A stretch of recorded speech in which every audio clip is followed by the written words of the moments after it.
Hello, we are back again with Genesis chapter 31.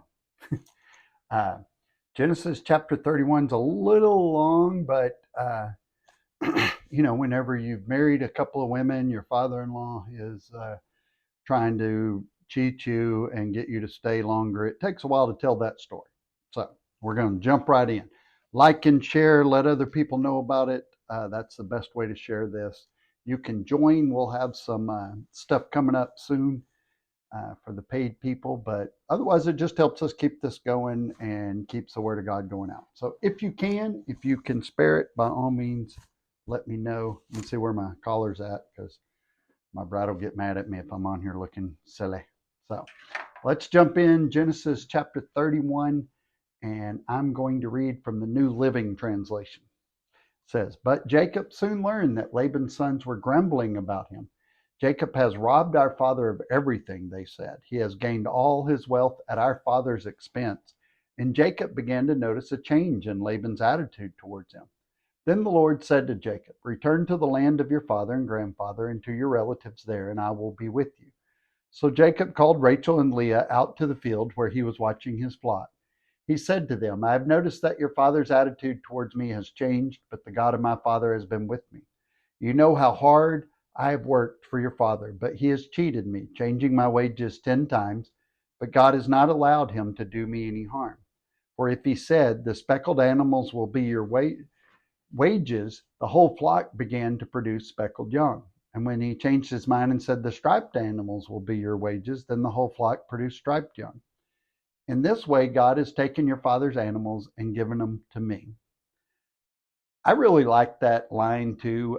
Your father's attitude towards me has changed. Sometimes you notice that and you think, is that something strange? Sometimes it's God really showing you something. Pay attention to it. I recently did not pay attention to it, even though God was being very clear about somebody's attitude towards me, and I didn't act. But verse 10, "One time during the mating season, I had a dream that saw the male goats mating with the females were streaked, speckled, and spotted. Then in my dream, the angel of God said to me, 'Jacob.' And I replied, 'Yes, here I am.' The angel said, 'Look up, and you will see that only the streaked, speckled, and spotted males are mating with the females of your flock. For I have seen how Laban has treated you. I am the God who appeared to you at Bethel, the place where you anointed the pillar of stone and made your vow to me. Now get ready and leave this country and return to the land of your birth.' Rachel and Leah responded, 'That's fine with us. We won't inherit any of our father's wealth anyway.'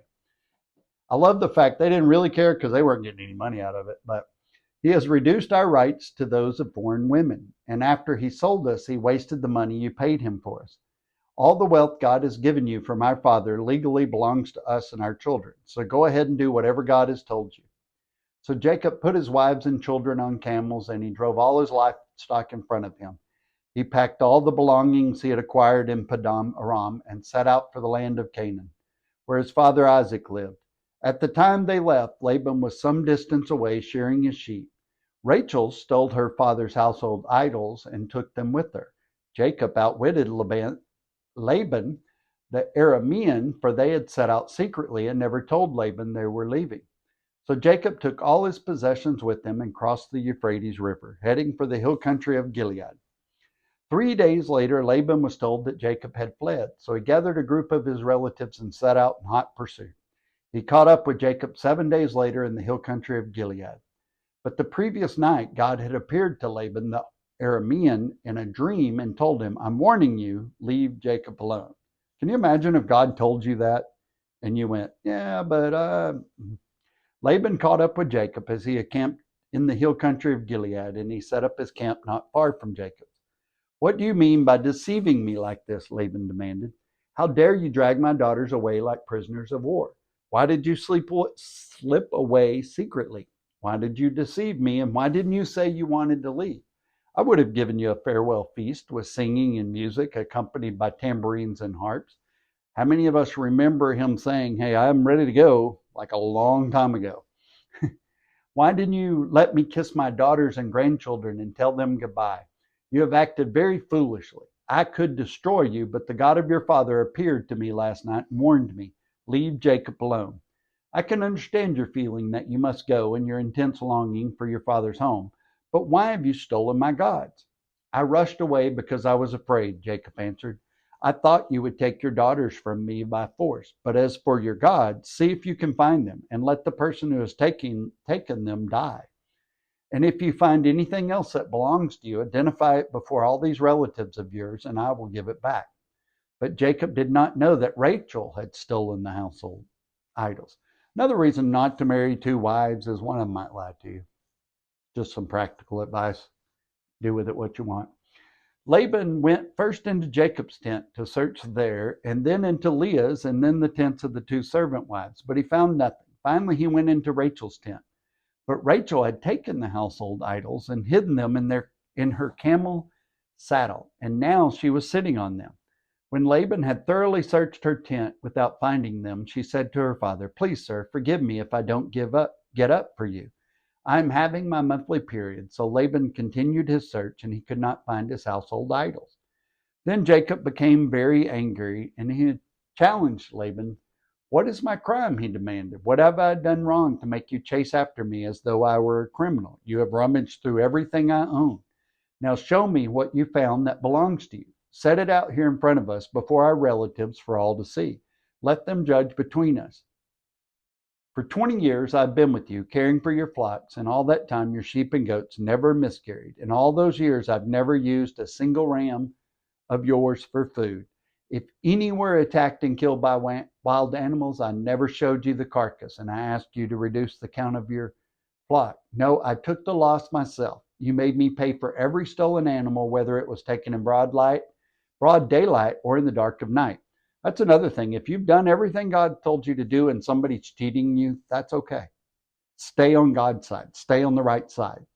You know who you are. But I worked for you through the scorching heat of the day and through cold and sleepless nights. Yes, for 20 years I slaved in your house. I worked for 14 years earning your two daughters, and then 6 more years for your flock. And you changed my wages 10 times. In fact, if the God of my father had not been on my side, the God of Abraham and the fearsome God of Isaac, you would have sent me away empty-handed. But God has seen your abuse and my hard work. That's why he appeared to you last night and rebuked you." Then Laban replied to Jacob, "These women are my daughters, these children are my grandchildren, and these flocks are my flocks. In fact, everything you see is mine. But what can I do now about my daughters and their children?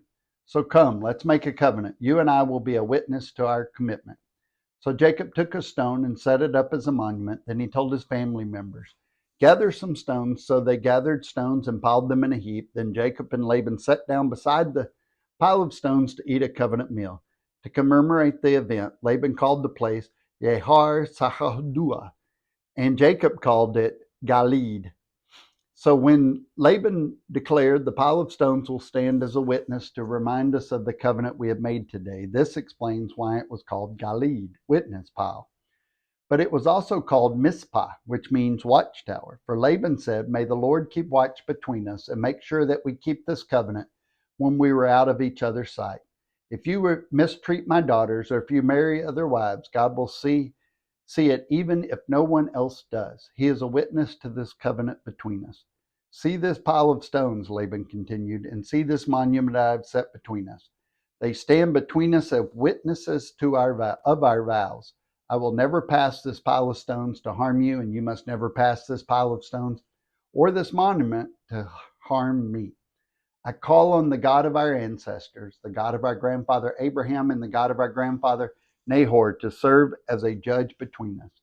So Jacob took an oath before the fearsome God of his father Isaac to respect the boundary line. Then Jacob offered a sacrifice to God there on the mountain and invited everyone to a covenant feast. After they had eaten, they spent the night on the mountain. Laban got up early the next morning. He kissed his grandchildren and his daughters and blessed them. Then he left and returned home. I know that's a lot, but we have to remember it's a lot going on, so it takes a while to explain it. Sometimes we want to learn the Bible in just a couple of paragraphs. I had somebody ask me once, just like, "Give me a synopsis of Revelation." I said, "It's the end of the world."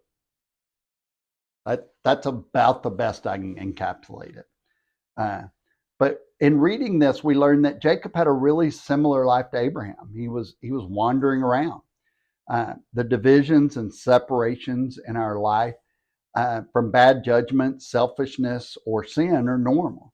Sometimes we make a really bad decision and something is taken, separated away from us because of our own doing. It wasn't even involving God. We just messed it up. But he knows it's time to leave. Something's changed with Laban, and he knows something bad's about to happen. His time is up. In verse 14, the two sisters said to Jacob, "Do we still have any portion of inheritance in our father's house?" Basically, after all this time, they figured that their father had given up on them. They're not getting anything from this guy anyway. They knew their father wasn't going to care for them. So Jacob was really their only chance. They're breaking allegiance with their father. And in verse 16, they say that all that Jacob's God took from Laban belongs to us and our children, meaning they are completely breaking allegiance with their father and making a kind of renewing allegiance with Jacob. We're going to follow your God. We're going to do everything that your God has for us and our children. So it was tradition, and immediately this gets questioned because it's tradition that whoever possessed the family gods controlled the family kind of dynasty and was the owner of the family wealth and authority. So by stealing these gods, she wanted to assure a family inheritance. So they had just said, "Hey, Jacob, we trust your God. We're going to go with you, us and our children. That's all we get. We're not getting anything from Dad." And then they go steal Dad's gods. So they were trusting but doubting, as we all do. Like, I trust God with everything, but I'm going to go out and I'm going to make sure too. And that's kind of what they're doing here. So obviously Laban goes after them, and God says, "Hey, don't bother Jacob." But immediately he asked about his missing gods. He really wasn't worried about the girls. He wasn't worried about the grandchildren. It was the missing gods, his little idols. Rachel says, she's not going to stand because she's on her monthly cycle, which makes sense because to Laban, he thought she would never be sitting on these gods during her menstrual cycle, because that would have made, them unclean and her unclean. And so he thinks there's no way she would have done that. So he didn't even look there, which was really kind of smart on Rachel's part, even though she's stealing idols. So, he just couldn't fathom that she would intentionally transmit uncleanliness to the idols. He just couldn't figure that part out. So Jacob's now in his 90s. They make a treaty not to war, and then have the covenant meal and sign the agreement, seal the agreement. They didn't really sign anything back there. And basically the only terms were that, hey, don't come hurt me, don't marry other women, and don't hurt my daughters. That was pretty much it. I love that Jacob's in his 90s. He's become wise enough to pay attention to the way people are treating you. And sometimes we think, well, somebody's not treating me bad, they're treating me good. But not treating you bad does not necessarily mean they're treating you good. Some people will spend a whole year and a half plotting against you, even though they're grown and in their 60s, and still not tell you the truth. But, that's just the way it goes. You have to kind of bask in the wisdom of God. Ask God for clarity. Study his word, and he will tell you more than you could have ever possibly imagined. So that's what you're doing. Keep going. I know it's hard to understand, but we are more than halfway through Genesis. We're almost to the end of Genesis, and I got great news. Exodus has even more in it. And then we'll get to Leviticus, which is the best book of the Bible. Ask anybody. So God bless. Share, comment, leave me a message. Tell me how I'm doing, good, bad, indifferent. Whatever you want to do, let me know. Give me some feedback. Remember, love God, love people, and change the world.